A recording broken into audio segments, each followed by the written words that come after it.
plus de 80 évangiles auraient pu figurer dans le Nouveau Testament, mais seulement 4 d'entre eux ont été retenus, ceux de Matthieu, de Marc, de Luc et de Jean.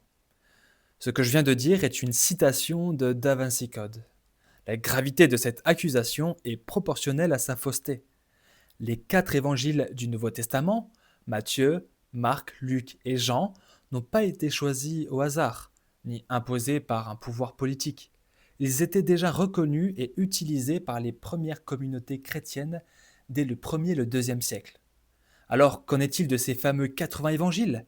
C'est un mythe. En réalité, le seul évangile qui a un peu de poids, c'est celui de Thomas. Mais même lui n'a rien à voir avec les évangiles bibliques. Le premier tiers de cet évangile reprend des paroles connues de Jésus. Le deuxième tiers contient des idées gnostiques où le monde matériel serait mauvais.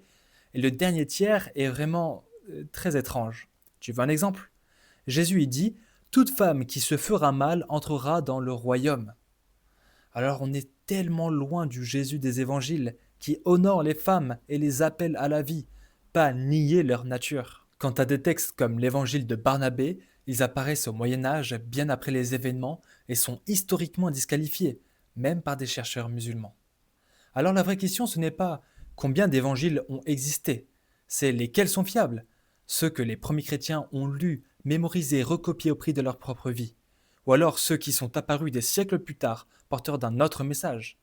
Alors lis les évangiles bibliques, confronte-toi au vrai Jésus, et pas une simple fiction.